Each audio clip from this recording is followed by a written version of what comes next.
hoje daremos sequência a um texto que começamos a expor também ano passado, quando nós vimos que Paulo nos ensina sobre a batalha que existe entre a carne e o espírito, e depois de nos orientar, de nos alertar para essa batalha e de nos dizer que devemos viver no espírito, o apóstolo Paulo dá uma imagem bem clara, descrevendo quais são as obras da carne. É isso que nós vimos do versículo 16 até o versículo 21, que estamos em batalha, estamos nessa guerra, vamos dizer assim, entre a carne e o espírito, e as obras da carne são conhecidas, elas são, vocês sabem, vocês conhecem, é isso que Paulo diz. Então ele vai descrever. A lista que Paulo dá não é uma lista exaustiva, ou seja, aqui estão todas as obras da carne, mas é uma lista completa, porque Paulo diz, e outras obras como estas, outras coisas como estas descritas. Então, tudo aquilo, mesmo que não esteja descrito explicitamente neste capítulo, mas se parece, são coisas semelhantes, coisas similares, também são obras da carne.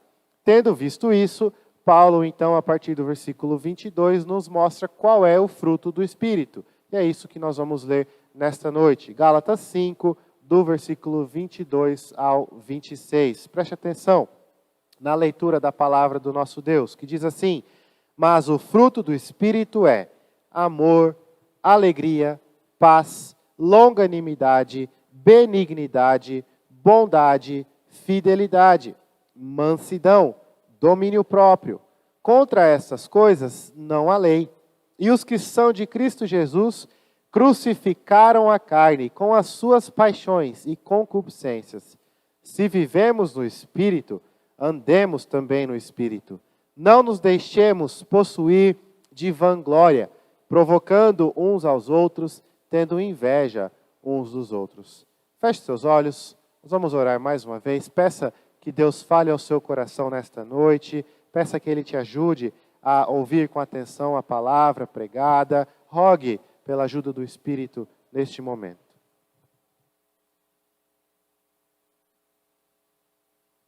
Senhor Deus, nós te agradecemos pela Tua palavra, que fala conosco, que é viva e poderosa. Nós pedimos humildemente, nos ajude a ouvir com atenção, a entender o Teu ensinamento. E, Senhor Deus, pelo Teu Espírito, aplica essa verdade em nossas vidas, nos transformando, nos conformando segundo a imagem do Teu Filho.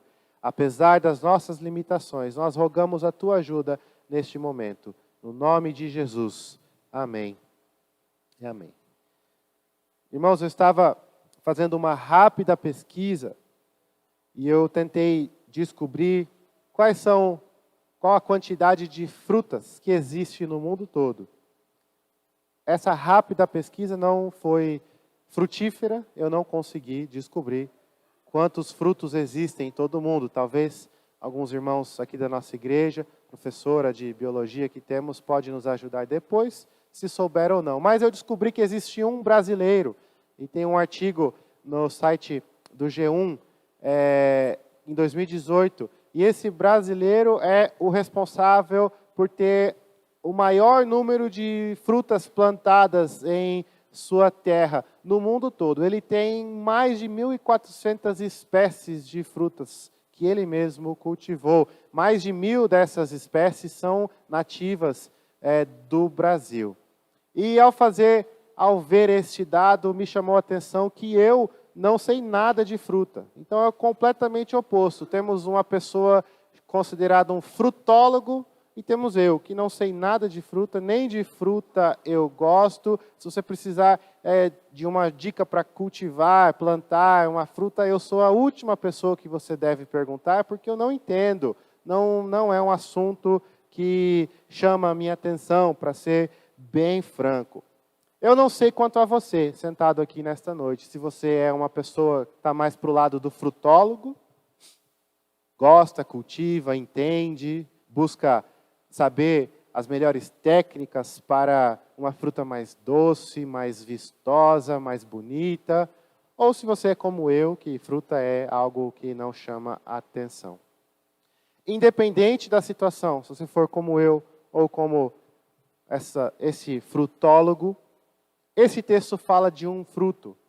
E o fruto que este texto fala, você deve conhecer, você deve entender, você deve saber como cultivar. Você não precisa saber nada sobre as frutas do mundo, mas o fruto do Espírito é algo que você precisa conhecer profundamente, intimamente. Não só conhecer suas partes, mas fazer tudo que está ao seu dispor para cultivá-lo. Afinal de contas, nós estamos falando aqui do fruto do Espírito. O fruto do Espírito Santo de Deus, o agir de Deus em nossas vidas que produz seu fruto nos nossos corações. Você pode não gostar, não saber nada de frutas, você pode gostar e saber tudo de frutas, mas essa aqui é mais importante, mais saborosa, mais doce. Ela é essencial para a sua vida. Este texto nos fala então sobre o fruto do Espírito. Para colocar de uma forma mais clara, o que esse texto nos ensina é que o Espírito Santo produz seu fruto em nós. Cabe a nós cultivá-lo. O Espírito Santo produz seu fruto em nós. Cabe a nós cultivá-lo. Veja, primeiro, do versículo 22 ao 23, que o Espírito Santo produz seu fruto em nós. E depois, do versículo 24 ao 26, o cultivo do fruto. Cabe a nós cultivar este fruto. O apóstolo Paulo, então, depois de ter listado as obras da carne, ele inverte a imagem e contrasta as obras da carne com o fruto do Espírito. Preste atenção, antes de entrarmos em todas as características que Paulo vai dar aqui, duas coisas muito importantes sobre este fruto. Primeiro, é o fruto do Espírito. Não é o fruto de Paulo, não é o fruto do pastor, não é o seu fruto, é o fruto do Espírito. Como assim? É o Espírito Santo quem produz este fruto. É o Espírito de Deus quem faz o fruto do Espírito crescer. Não são suas obras, não é sua boa reputação, não é você que tem um solo fértil para o fruto, é o Espírito Santo. Este é o fruto do Espírito. Mas veja só, comparando com as obras da carne, Paulo lista o fruto do Espírito. Em outras palavras, nós não temos aqui uma lista de 9 frutos que o Espírito produz. Alguns em uma pessoa, outros em outras. Uns têm 5 frutos, outros têm 6, uns têm os 9, e estes são os pastores. Não, nada disso. Paulo nos mostra que é apenas um fruto. As obras da carne são várias, mas o fruto do Espírito é um só. E ele é do Espírito, é o Espírito quem produz, e o Espírito produz em todos os que estão em Cristo. Você, nesta noite, é um cristão, você conhece ao Senhor Jesus como Salvador da sua vida, é Ele quem é o seu Senhor, o seu Salvador, este fruto é produzido em você. O fruto por completo. Não é uma parte, outra parte apenas, mas o fruto do Espírito. Lembrando então disso, tendo isso cravado em nossas mentes, que é o fruto do Espírito e que ele é um só, singular, único, nós podemos então ver as partes deste fruto, os componentes, ou talvez usando uma palavra mais parecida com a ilustração que Paulo usa, os gomos deste fruto. Paulo diz: amor, alegria, paz, longanimidade, benignidade, bondade, fidelidade, mansidão e domínio próprio. Existem várias tentativas de vários comentaristas, estudiosos, teólogos, de tentar descrever ou classificar esta lista ajuntando diferentes grupos. A maioria tende a ensinar que Paulo aqui está dividindo os gomos do fruto em 3 maiores grupos. O primeiro diz respeito a nós e Deus, ou a Deus e nós, ao nosso relacionamento com Deus. Amor, alegria e paz. O segundo grupo diz respeito ao nosso relacionamento com o próximo, com as outras pessoas. Longanimidade, benignidade e bondade. E por último, os últimos 3 gomos do fruto diz respeito ao nosso relacionamento conosco mesmo, ou seja, é a parte pessoal do fruto. E aí estão listados fidelidade, mansidão e domínio próprio. Porém, não creio que esta é a melhor maneira de entender o fruto, dividindo em diferentes grupos, porque Paulo não nos dá sinais de que deve ser dividido desta forma. A melhor maneira de entender é como todas essas partes do fruto estão relacionadas entre si e uma leva a outra, e conforme o fruto cresce, você consegue perceber e experimentar esses diferentes gomos, essas diferentes partes na mesma pessoa. É um fruto, é algo coeso, é algo que o Espírito produz no coração, na pessoa que conhece ao Senhor Jesus Cristo. Entendendo então essa unidade, essa relação de um gomo com o outro, que uma coisa está conectada, uma coisa leva a outra, nós podemos aí então estudar e pensar melhor em cada característica. Paulo começa falando do amor.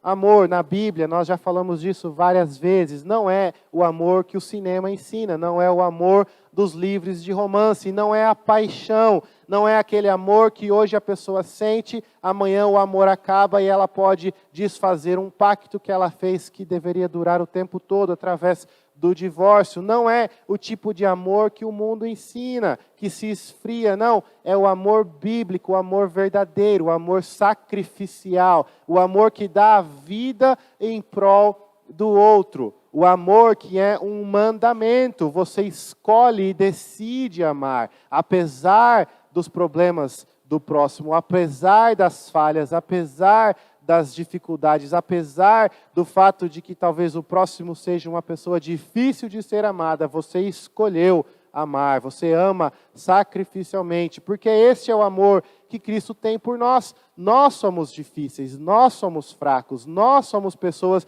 de difícil convívio, pessoas falhas, pessoas que se irritam facilmente, pessoas que têm dificuldade em obedecer, pessoas difíceis. E Cristo nos amou, dando a própria vida por nós. É este o amor que é o fruto do Espírito. Este é o amor que a Bíblia nos ensina aqui. E este amor, que é o amor de Deus, em primeiro lugar, por nós, em seu Filho Jesus Cristo. E o amor que nós temos pelo próximo, porque Cristo nos amou primeiro, assim como João nos ensina. Nós amamos porque Ele nos amou primeiro. Este amor, a certeza deste amor, a experiência deste amor, o saber que Deus nos ama e nós amamos a Deus porque Ele nos amou, gera alegria. Este amor leva à alegria e, de novo, não é a alegria que o mundo prega, não é uma felicidade passageira, não é uma satisfação por ter momentos de prazer, não é a satisfação de uma realização de um sonho, nada disso, não são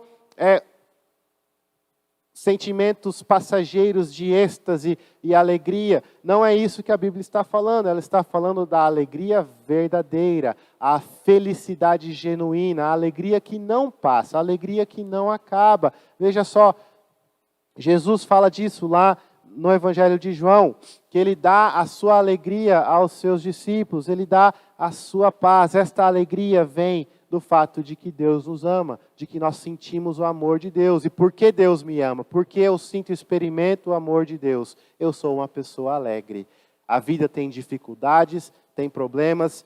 Esses problemas me entristecem, é verdade, me deixam chateado pelos problemas. Não estou dizendo aqui que uma pessoa que conhece a Cristo vive sorrindo para toda a dificuldade da vida. Não, não é uma pessoa que tem prazer na dor, que tem prazer na doença, que deve encarar os problemas achando que são a melhor coisa do mundo. Não é isso, mas é uma pessoa que com os problemas, com a dor, com o sofrimento, experimentando e sentindo tudo isso, ainda assim, é alegre, é contente, não se desespera. Está triste, está sentindo o que está acontecendo, mas ainda tem esperança, tem força para continuar a caminhada. Por quê? Porque o amor de Deus está com ela. E o amor de Deus produz alegria. E uma pessoa que experimenta o amor de Deus, a pessoa em quem o Espírito produz seu fruto, que tem o amor, que tem a alegria, o fruto também é a paz. Você sente o amor, ama a Deus, é alegre e vive em paz. E mais uma vez, essa paz não é como a paz do mundo, que é talvez uma trégua de guerras, que é talvez um acordo de um não atacar o outro. Não, não é isso. Essa paz é uma pessoa, é o Senhor Jesus Cristo. Essa paz é uma paz duradoura. Uma forma de entender bem essas três primeiras características do fruto é: imagine você em um barco. Imagine você junto com os discípulos e Jesus Cristo naquele mar agitado, e os discípulos todos aterrorizados, com medo, desesperados, enquanto Cristo dormia. Porque Cristo tem o fruto do Espírito sem medida, Ele tem o Espírito sem medida. Ele tem paz, amor, tranquilidade. E uma pessoa em quem o Espírito produz seu fruto também experimenta tudo isso. Você deve conhecer pessoas assim. Pessoas que passam uma calma e uma tranquilidade. Pessoas que são pessoas confiáveis em momentos de crise, porque você sabe que elas não vão se desesperar. São um refúgio, um local onde você pode se apoiar. Esta deve ser a imagem de todos os cristãos. O fruto do Espírito é isso: amor, paz, alegria. Mas não só isso, porque é amor, paz e alegria, ele é também longanimidade. Longanimidade é a capacidade de ser esticado sem se romper. Uma outra forma de entender é a capacidade de sofrer por longos períodos. Isso é longanimidade, muitas vezes traduzido também como paciência. Mas olha só, nós achamos que é paciência com as outras pessoas, e é também. Então, uma pessoa calma, uma pessoa que não se irrita facilmente, nós chamamos, é uma pessoa longânima, uma pessoa que consegue ser esticada, a sua paciência testada, e ela não explode, ela não se rompe, ela não se ira. Isso é longanimidade também, mas não só isso, porque aqui nós não estamos falando apenas de relacionamento humano, estamos falando de toda a nossa vida. Então, uma pessoa que também suporta as dores e o sofrimento desta vida sem se romper, é uma pessoa longânima, sem reclamar, sem murmurar, sem olhar para Deus e acusar Deus de ser um tirano, de ter errado a mão, de estar fazendo coisas absurdas porque não merece aquilo que está acontecendo. Não, uma pessoa que sabe do amor de Deus, que tem alegria e paz, essa pessoa é longânima. Ela entende, Deus está no controle, Deus é o meu Deus, Deus me ama, Deus me dá alegria, Deus me dá paz. Deus me dá a capacidade de ser esticado, de suportar, sem se romper. E essa pessoa, então, também tem benignidade, que é uma disposição gentia, de simpatia, de empatia com o próximo. Ela não é uma pessoa que deseja o mal do próximo. Ela não é uma pessoa que ardilosamente tenta fazer com que o próximo sofra ou tenha consequências ruins. Não, é uma pessoa benigna. E essa benignidade também é bondade, que aqui nós falamos da atitude. Não apenas ela deseja o bem do próximo, mas ela age de uma maneira bondosa, ela age em prol do próximo. E essa pessoa que tem amor, alegria, paz, que é longânima, que é benigna, que tem bondade, é também, obviamente, uma pessoa fiel, confiável. A palavra dela é verdadeira. Você pode confiar e contar com aquela pessoa, porque ela é uma pessoa em quem o Espírito produziu o seu fruto. E o fruto do Espírito não é só isso, também é mansidão. Uma outra forma interessante de entender essa palavra é poder sob controle. Pense em um animal selvagem. Agora pense neste animal selvagem, poderoso, perigoso, sob controle, domesticado. Um animal selvagem que não ataca, que não morde, porque ele foi domesticado. Isso é a melhor maneira de entender mansidão. Uma pessoa que tem o fruto do Espírito, em que o Espírito produziu o seu fruto, que tem o amor de Deus, o fruto que é o amor, que é a alegria, que é a paz, que é a capacidade de ser longânima, de ser esticado, benignidade, bondade, fidelidade. Ela é mansa, não é agressiva, não morde por qualquer coisa, mas está sob controle. E essa mansidão, obviamente, está ligado e leva também ao domínio próprio. É uma pessoa que tem controle sobre si. O domínio próprio fala principalmente sobre a área da sensualidade, o sexo, a comida, a bebida, mas não apenas isso. É o autocontrole. É a pessoa que não usa o fato de falar demais como honestidade, igual você deve conhecer muitos que dizem, olha, eu falo a verdade, eu sou assim, não importa se eu machuquei alguém. Essa pessoa não controla a sua língua, essa pessoa fala sem pensar. Mas também com relação às atitudes, aos pensamentos na área da sensualidade. Ela não é uma pessoa que deixa que os seus desejos sensuais tomem conta dela, ela tem autocontrole. As obras da carne, a tendência, a tentação não domina aquela pessoa, ela está controlada. A palavra que ela diz não é explosiva, não é destrutiva, é controlada. As atitudes da pessoa, não é porque alguém cortou ela no trânsito que ela vai se exasperar. Ela é uma pessoa controlada. Tudo isso, irmãos, não é porque essa pessoa que estamos descrevendo aqui, a imagem do cristão, é perfeita, é bonzinho. Não é porque essa pessoa conseguiu desenvolver as disciplinas por conta própria. Nós voltamos lá na primeira coisa que foi falada. É o Espírito Santo. Este é o fruto do Espírito. Este não é o fruto das pessoas. Não é porque essa pessoa teve um bom pai, uma boa mãe e foi educada de uma maneira exímia que ela é assim. É o Espírito Santo. E se não for o Espírito Santo, irmãos, a pessoa pode ser a mais educada, a mais mansa aos olhos humanos, a mais longânima. Não é. Porque quem produz este fruto é o Espírito. Este é o fruto do Espírito. Nós conseguimos e precisamos aplicar para as nossas vidas de forma bem prática. Primeiro, você cristão, você que conhece ao Senhor Jesus Cristo, este fruto deve ser cultivado em seu coração. Se você olha para você mesmo e você não vê o fruto do Espírito, você deve se preocupar sim. Você deve se perguntar qual é o problema, o que está acontecendo. Talvez você ainda não teve o Espírito Santo te fazendo nova criatura. Talvez você acha que é um cristão, mas ainda falta o nascer do Espírito, ainda falta o nascer de novo. Porque o Espírito Santo produz seu fruto no coração daqueles que Ele regenera. Jesus fala sobre nascer da água e do Espírito. É o Espírito quem produz este fruto.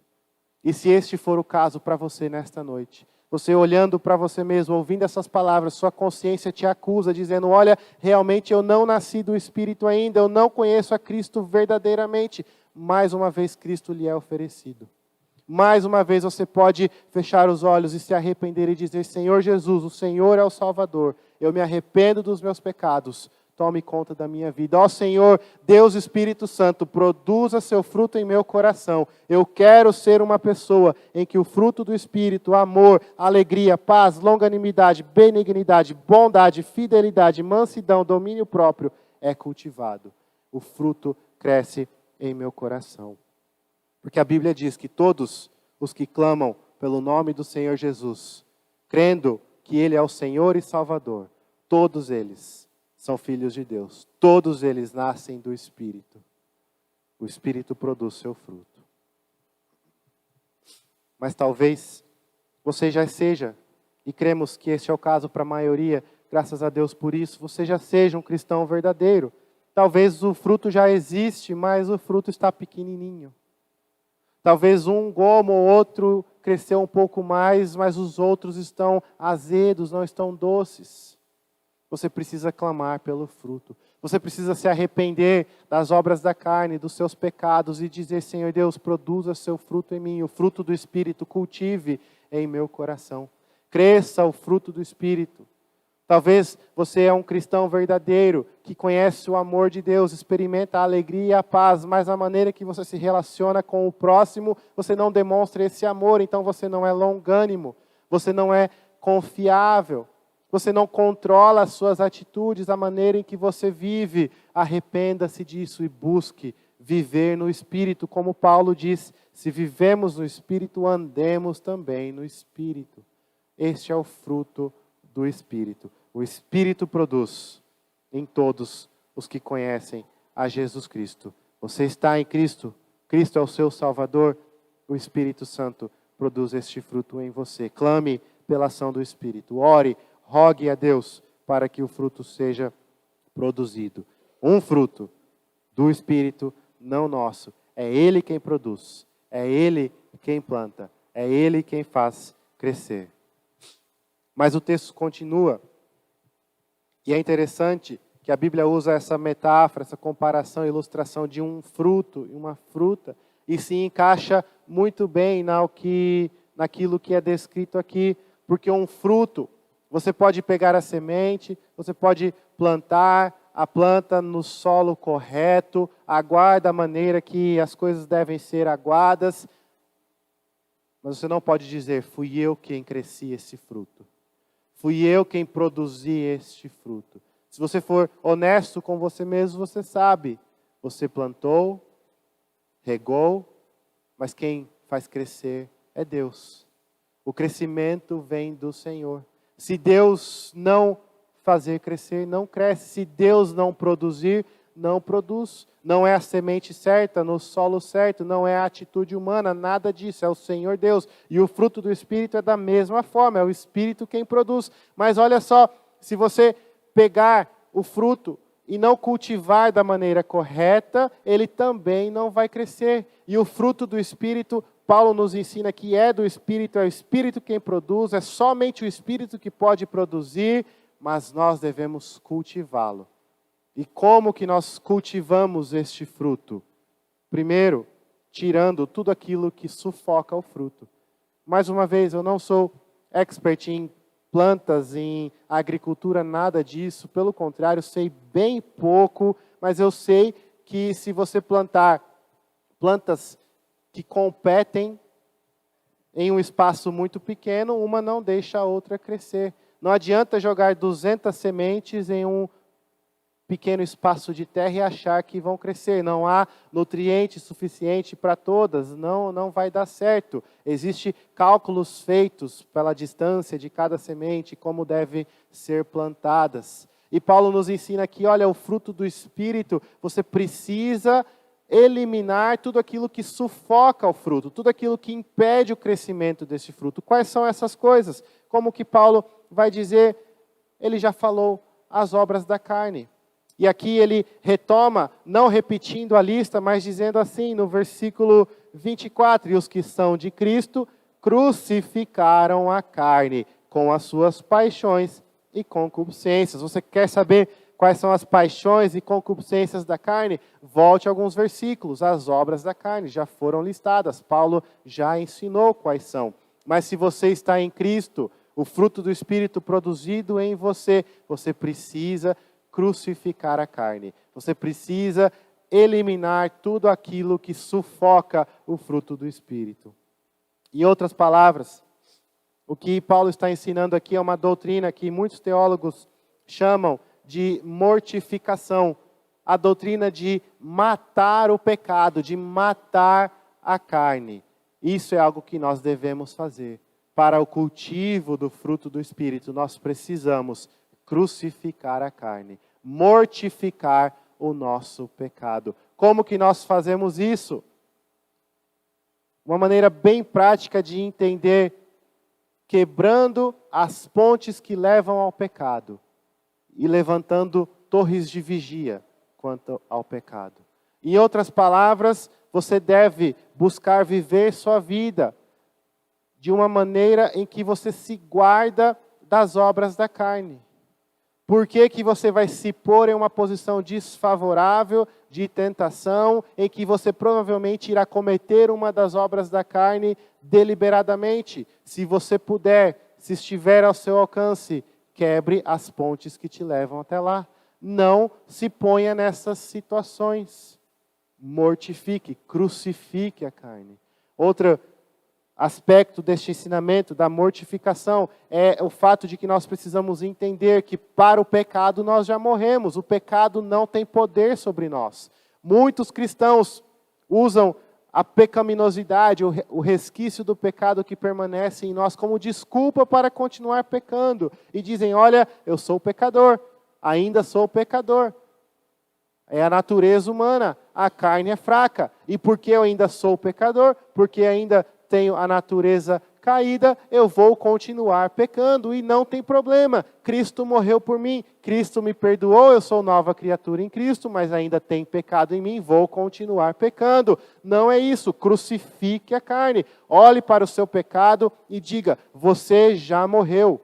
Cristo já te venceu.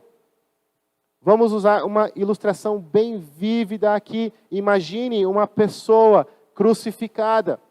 Não o Senhor Jesus, um ladrão, qualquer pessoa. Agora essa pessoa representa a sua carne, o seu pecado. Imagine-se você, o velho homem crucificado.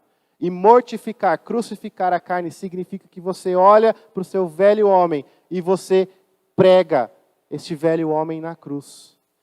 E toda vez que ele tenta reanimar e sair de lá, você finca os pregos ainda mais profundamente. Você já foi crucificado. As obras da carne não dominam sobre você. Sim, você ainda é pecador, é verdade. Até a volta de Cristo Jesus, a presença do pecado ainda estará aqui. Nós somos livres do poder do pecado e não ainda da presença do pecado. Mas o pecado que está presente não tem poder sobre você. Crucifique este pecado. Cultive o fruto do Espírito. Elimine tudo aquilo que sufoca o crescimento do fruto. Vamos ser bem práticos. Muitas pessoas procuram aconselhamento e se vitimizam dizendo, olha, eu não consigo largar a pornografia. Eu sei que está errado, eu me arrependo, mas eu não consigo. E essa pessoa continua a usar a internet sozinho, à noite, em um lugar onde ninguém está vendo. Isso não é mortificar. Não coloque-se em posição de cultivar as obras da carne. Quebre as pontes que te levam ao pecado. Olha, eu sou uma pessoa muito irada no trânsito, eu não sei porquê, eu começo a dirigir, eu começo a xingar as pessoas e brigar, e eu me arrependo disso e eu quero mudar. A primeira coisa que eu digo para a pessoa, pare de dirigir, compre uma bicicleta. Não se coloque em posição de xingar as pessoas. Olha, pastor, toda vez que eu assisto um jogo, eu fico muito aficionado com aquilo, e meu time perde, eu brigo com a minha esposa, chuto o cachorro, eu não consigo me livrar disso. Pare de ver o jogo. É simples. Não é fácil, mas é simples. Crucifique a carne. Pegue o seu velho homem, o pecado, e pregue na cruz. E deixe lá. Não brinque com ele. Não guarde. Não tenha dó. Não acha que é inofensivo. Crucifique. E crucifique. Mortificação. Cultive o fruto do Espírito, eliminando tudo aquilo que sufoca o crescimento do fruto. Mas não só isso. Vivificação. O outro lado desta moeda é o que Paulo nos ensina. No versículo 25, se vivemos no Espírito, andemos também no Espírito. Porque Deus nos ensina a crucificar a carne, mas Deus também nos deu meios de fortalecer o Espírito. Usando a nossa ilustração, Deus nos deu adubo que nós podemos colocar para o fruto crescer ainda melhor. E este adubo, sabe qual é? Os meios de graça. Prepare-se, porque eu vou te dar uma receita de uma vida espiritual, um crescimento espiritual sem medida. Momento único na sua vida agora, revelação. Leia a Bíblia, ore, venha para a igreja, participe dos sacramentos.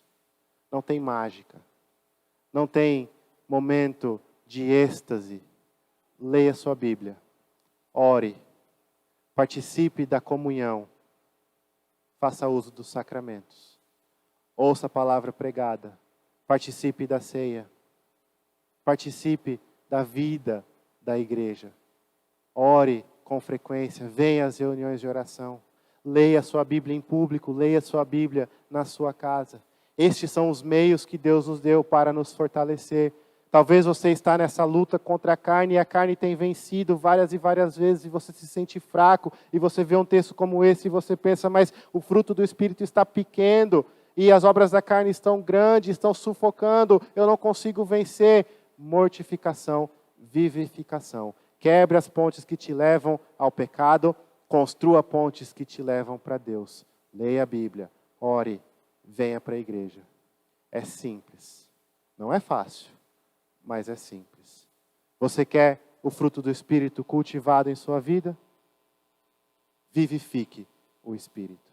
Faça uso dos meios de graça. E, irmãos, não é porque ler a Bíblia é mágico. Não é porque o pão da Santa Ceia tem poder. Não é porque o pastor prega demais e muda a sua vida. Não, nada disso. É porque estes são os meios que Deus deu para o crescimento do fruto. Faça uso dos meios pela fé, dependendo do Senhor, e o fruto do Espírito será cultivado. Você talvez busca uma vida de tranquilidade, de paz com o próximo, de paz consigo mesmo. Isso é encontrado no fruto do Espírito. Entregue-se ao Senhor Jesus, cultive o fruto do Espírito, quebre as pontes que te levam ao pecado e cultive, faça aquilo que Deus deu para o crescimento do fruto em você. Fazendo isso, até a vida da igreja é uma vida de mais harmonia, uma vida de tranquilidade, porque essa é a imagem que Paulo diz no versículo 26. Não nos deixemos possuir de vanglória, provocando uns aos outros, tendo inveja uns dos outros.